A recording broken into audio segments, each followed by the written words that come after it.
My name is Dale Solomon, and my life has been full of twists and turns. I can't say that I'm ashamed nor proud of everything I've done. Sometimes life forces you to make tough decisions. I came from a loving but financially strapped family. I have 2 sisters and 2 brothers, and I'm the middle child. Since money was tight, I started working as a teenager. Even though I've been told I'm very intelligent, most of my jobs were menial, but they provided spending money. While attending community college, I sold sperm and blood to make ends meet. I met Celeste during my sophomore year, and we eloped after 6 weeks of nonstop romance. She's a very creative lover, but her back door was completely off limits, not even touching. I never asked for an explanation. I worked a 32-hour-per-week job, just enough to get benefits. Although it took all my spare time, I was taking 14 credit hours of night classes. Celeste worked as a clerical worker in an insurance office. Even with 2 incomes, the cost of schooling and living didn't allow for building any savings. The only way to survive was to keep focused on the elusive horizon. When money became a critical issue, we decided that a short stint in the military would be beneficial. The perks of the GI Bill seemed like the best long-term solution. A month after I entered boot camp, Celeste informed me she was pregnant. Her parents agreed to help with the baby when the time came. I was young. I know that's not an acceptable excuse. I was so devastated that it never occurred to me to check. We'd been married for 2 years when Celeste delivered our son. If it had been a girl, she would have been named Gloria. Since it was a boy, we had previously agreed upon Daryl Thomas. Less than a month later, I was served with divorce papers while still deployed. The petition for divorce sought neither alimony nor child support. Attached was a copy of the birth certificate. I didn't have a son named Daryl Thomas Solomon. Instead, the birth certificate named Celeste's co-worker, Wendell Trude, as the father. The child's name was Wendell Trude Jr. There were no provisions for visitation as I was not the father. My comrades convinced me that losing her was the best possible outcome. It was hard to argue against. Try telling that to my heart. Not once, since the day I was served with divorce papers, have I spoken with Celeste. Don't get me wrong, it took a long time to rebuild my confidence and trust in women. But I did. I found a woman who truly loves me. Even so, we almost didn't make it. I met Dee at a neighborhood barbecue. She was the sister of a neighbor I didn't know well at that time. Although she had attended a few of these parties before, we never spent much time together. I was too shy and still hurting from my divorce to make the first move. Dee sensed my shyness and broke the ice. "Did I hear you wore the uniform?" "Yes, ma'am." "You?" "No, just a civvy." "How long have you been back?" "About 9 months." "Are you here alone today?" "Not just today." "How about you?" "Yeah, footloose and fancy-free. Just being sociable." "Which house do you live in?" "Oh, I'm not a neighbor." "My sister is," she said, pointing to a woman who didn't look anything like her. "So what brings you here?" With a twinkle in her eye, "You." "Yeah, right, I've seen you at a few of these gatherings." "Oh, I see, you're the only one who's allowed to be shy?" "Well, nameless lady, how would you like to get out of here, grab some ice cream, and take in a movie? I'm Dale, by the way." "I'd like that, Dale." "How about you call me Dee?" And with that, we charted a course that found us living together 8 months later. Dee was studying to pass the bar and become an attorney. Once I got my bachelor's degree, I found a way into a management position at a distribution center. We rented a house in a typical bedroom community. Every once in a while, we'd take a weekend vacation to Las Vegas. Life seemed pretty good even though neither of us was talking marriage. I have to admit, I was oblivious to what was going on. Having accepted an invitation to a neighborhood meet and greet, I was wandering around the backyard. Dee couldn't get the afternoon off, so I went stag. The only thing I really had to avoid was our nymphomaniac neighbor Bevan. She is a shameless flirt and makes Dee furious the way she openly attempts to bed me. "I don't care what you do, but I better not hear that you spent 5 seconds alone with Bevan." "Got it, mister?" Yes, sir, or ma'am, or dear. Got it, I said as I saluted Dee. I was masterful at avoiding Bevan. The new couple, Randy and Harley, were dressed quite casually.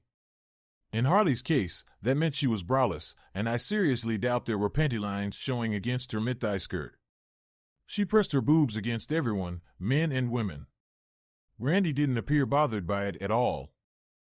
It seemed like the party was breaking up as several of the men hadn't been seen in a while.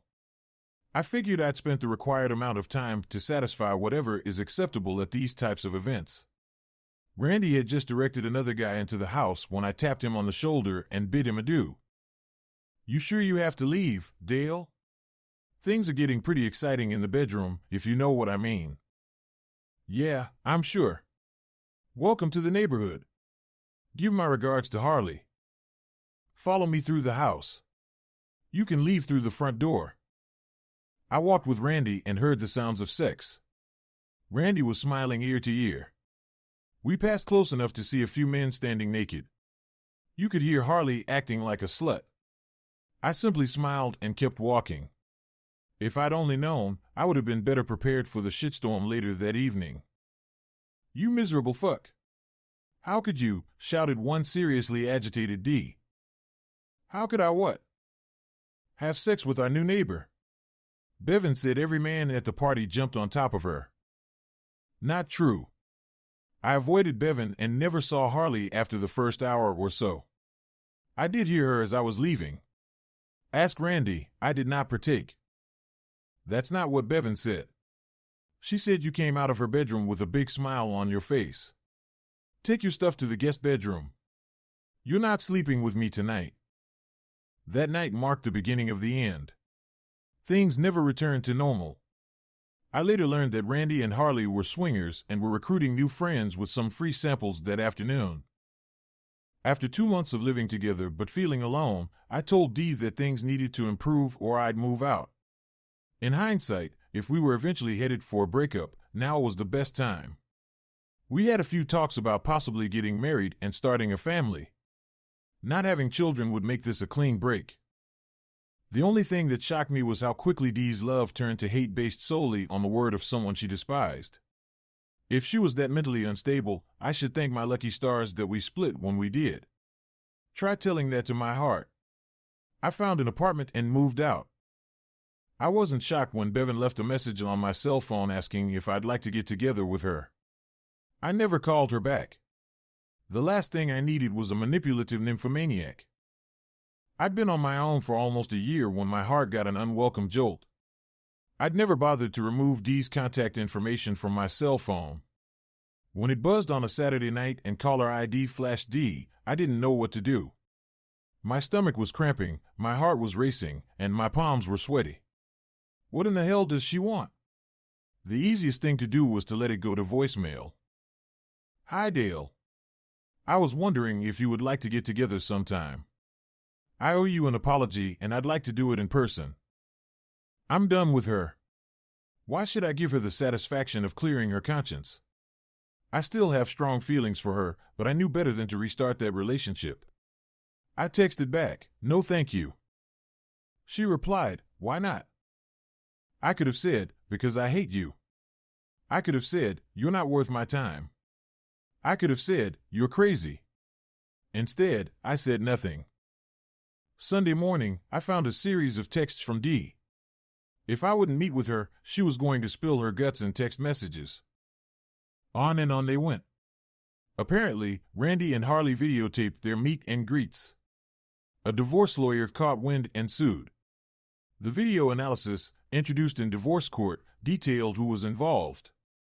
As I had stressed that day, I was not one of them. Now she believes me and is sorry. Although I had not been keeping track of Dee since our breakup, I decided to give her some of her own medicine. Doesn't matter now. From what I hear, you've become one of the easiest pieces of ass in the neighborhood. I know I could never live with a woman who gives it up like that. Have a nice life, Dee. Dale, that's not true. Who'd you hear that from? I am not a slut. Let her fume. I didn't respond. My phone started ringing within a few minutes, and I finally powered it off. Talk about hitting a nerve. I should have been keeping statistics.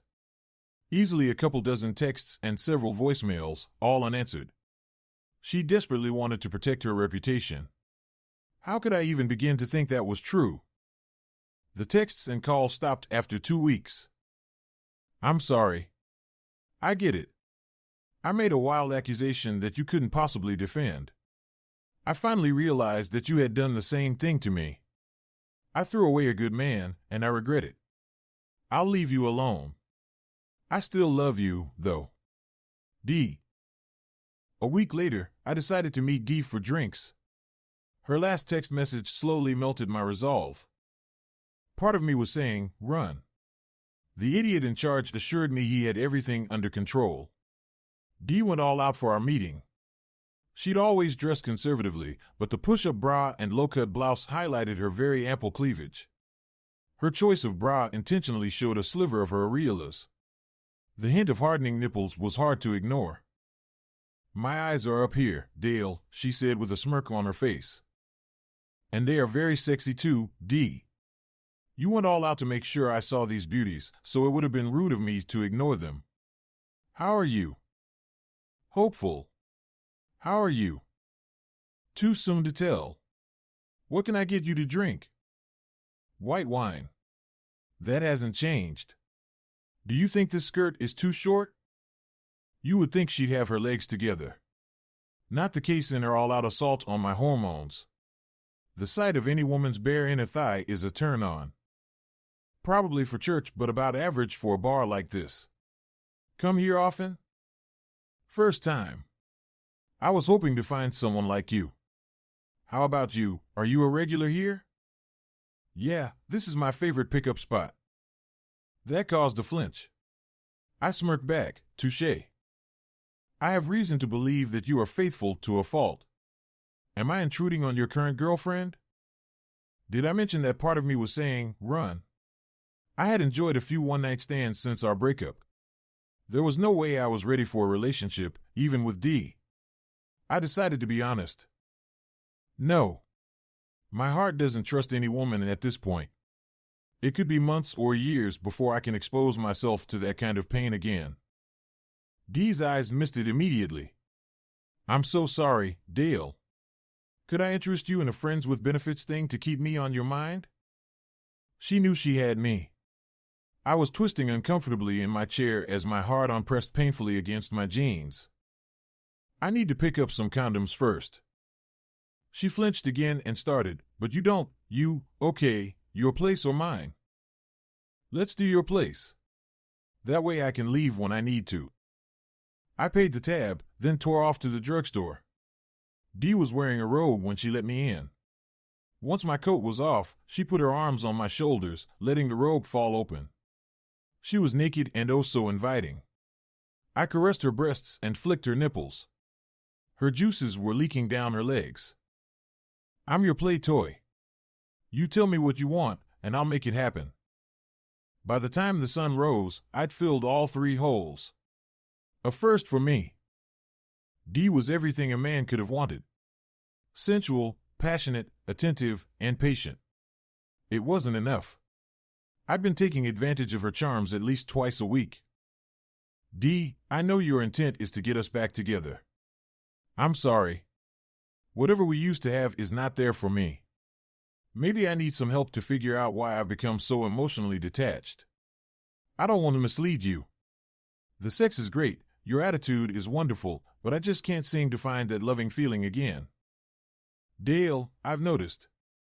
You're not the same person I knew before. I'm willing to give you more time to find yourself. I still blame myself for doing this to you. I stopped calling, but Dee didn't. She kept me informed of things in her life. Even though I declined, she kept offering for me to spend the night. It wasn't just Dee that I wasn't interested in. I resigned myself to the fact that I needed help to shake this depression. Dave, my counselor, was making pretty good progress and convinced me to invite Dee to join in a few sessions. He wasn't gentle with Dee. How she never really committed to trusting me sent her home crying. She started her own private counseling sessions. Slowly, we resumed our friends with benefits arrangement, and I think we might get serious again. I'd been divorced from Celeste for 5 years when she left a message for me at my parents' house. I waited a few days to call her back. There was no reason for me to ever talk to her again, but curiosity won out. "Celeste, this is Dale. You called. Thanks for calling me back. Wendell and I have something very important to talk to you about, and we were wondering if we could meet. We'd buy dinner if you want." I agreed to meet at the cafe near where I live. Dee joined me. Celeste was escorted by a man who she introduced as her husband, Wendell. She was dressed quite nicely and was very outgoing. After our orders were taken, she pulled out an envelope. "Dale, I have a confession and then a plea for you. When I delivered the baby, while we were still married, I put Wendell down as the father. We've discovered that he isn't. You are." Dee squeezed my hand. My heart started racing, and I could feel my stomach tighten. "Aren't you going to say anything? What's your plea?" "Wendell Jr. needs a bone marrow donor, and I was hoping you'd agree to do that for him. I've got the DNA test showing that Wendell isn't the father. The only other person who could be the father is you. The DNA test and the doctor's report on Wendell Jr. are in this envelope.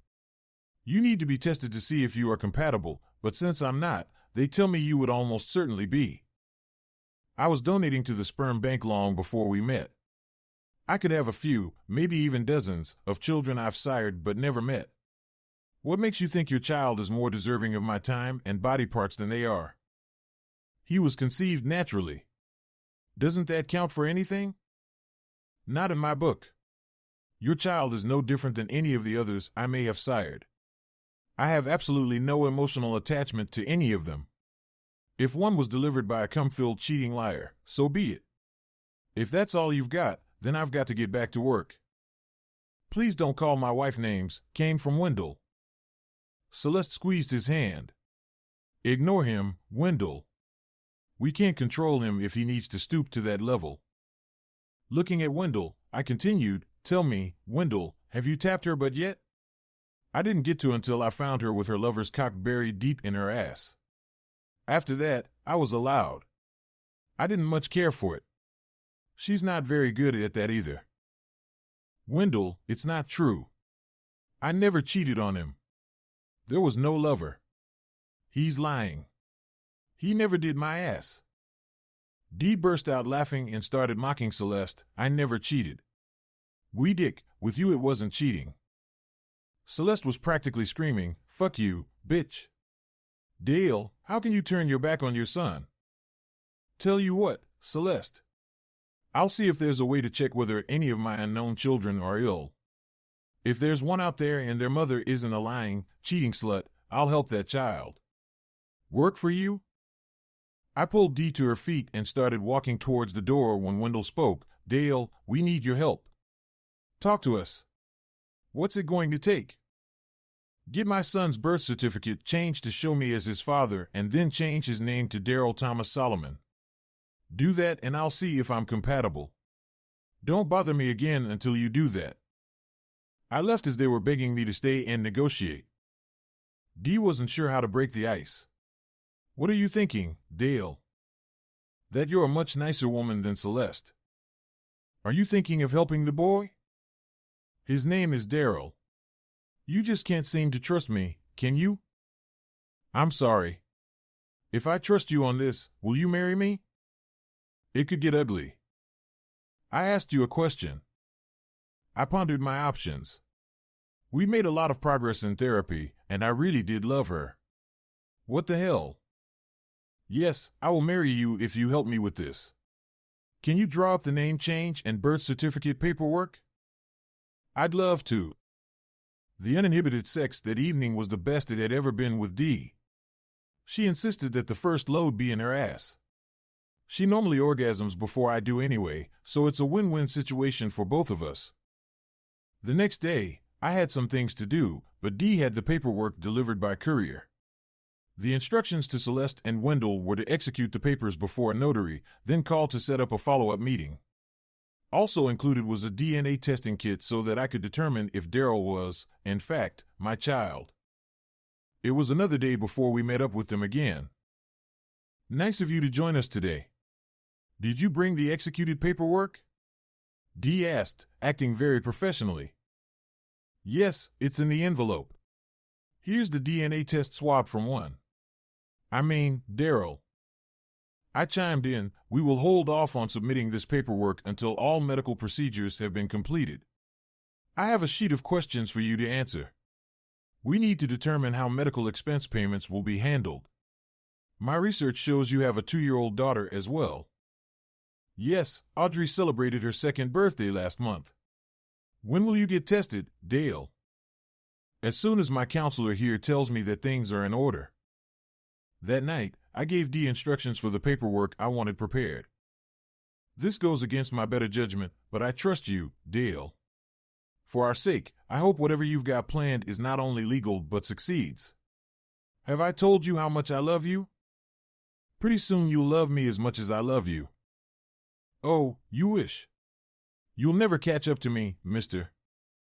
Another day passed, and we were all gathered around a conference table. Thanks for joining us. I'm not so sure that I want to help. Celeste begged, Dale, please don't say things like that. He really needs your help. His condition has begun to deteriorate. Does Daryl like his sister Audrey? Yes. Does Audrey like her brother Daryl? Yes. It would be a shame to break them up. If you want me to do the bone marrow thing, then you will assign full custody of both children to me. It would be too stressful to break the kids apart. I don't think it would be a good idea for you to have visitation rights for the first 2 years. Let them get adjusted to their new parents. Wendell lost it. In no fucking way am I letting you steal my daughter. Sorry, Wendell, you stole my kid. What's the difference? I didn't steal him. Celeste told me I was the father. Hard to believe, isn't it? A lying, cheating slut lied to you. Did you know she was married when you started fucking her? Wendell didn't respond. Come on, answer the question. Yes. I see. It's okay for you to steal another man's wife. Fine set of morals you have there. You two were meant for each other. You want me to help? Sign the kids over. Dee has the paperwork for you. Celeste was fighting back the sobs. Dale, how could you be so heartless? Find a mirror, Celeste. You'll see Heartless staring back at you. Bring the executed documents, along with the kids, when you're ready to proceed. Wendell and Celeste were sobbing into each other's shoulders as Dee and I left the room. Dee was very quiet. This had greatly disturbed her. This is a side of you I never knew existed.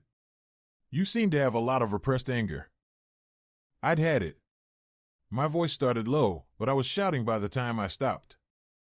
What makes you think that? I fall in love, get married, and then join the service to better my family.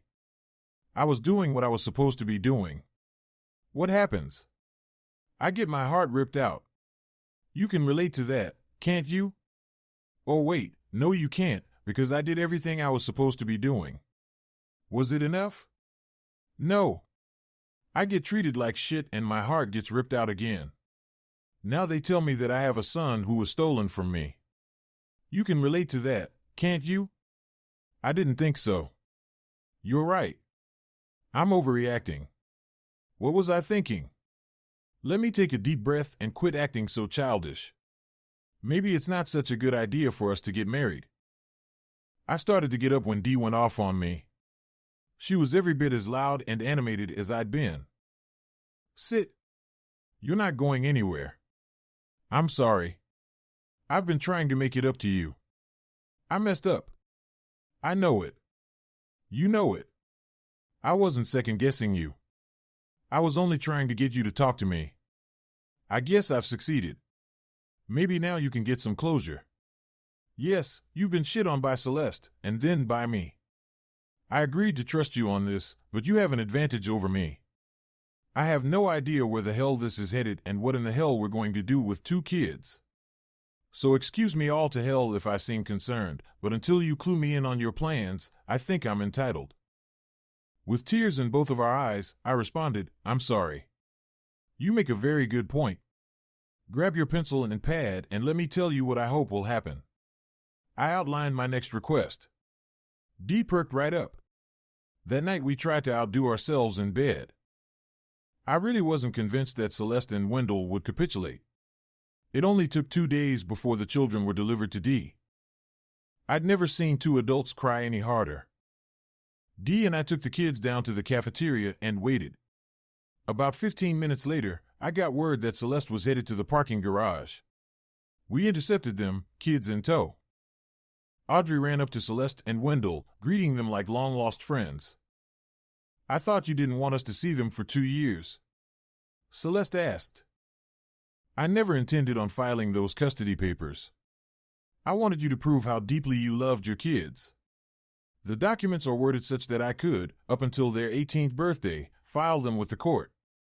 If I ever find out that those kids have been abused, I will be at the courthouse to take them from you. But you're still going through with the medical thing? Wendell asked. Nope, had myself tested the day after we first met. I'm as incompatible as possible. My blood type immediately disqualified me from being a donor for the boy.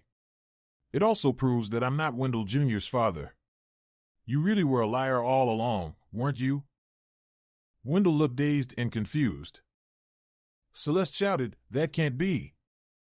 So you're a medical expert now too? I suggest you track down his real father or hope like hell someone pops up on the donor register. Epilogue. Due to privacy laws, I don't know who saved Wendell Jr., but he spent 11 weeks in the hospital before going home with Celeste and Wendell. Dee kept in touch, as she has that desire for everything to have a happy ending. I kept my promise and proposed to Dee. We, well, mostly me, still have some issues to work out. Dave, our personal counselor, has spent more than a few sessions helping me overcome my pent-up anger. He helps Dee deal with me. Dee and I have 2 girls. Celeste and Wendell tried 2 more times for a real Wendell Jr. It didn't happen. Wendell Jr. now has 3 sisters. Couldn't happen to a nicer couple. I have yet to find any of my sperm-donated children, if they even exist. With all of the DNA matching sites, I think it's only a matter of time if they're out there. If I'm ever needed, I'll do whatever it takes, probably without all the hoopla this time. Dee and I ran all of Celeste's paperwork through the shredder. I was just being an ass, which I think I was entitled to be.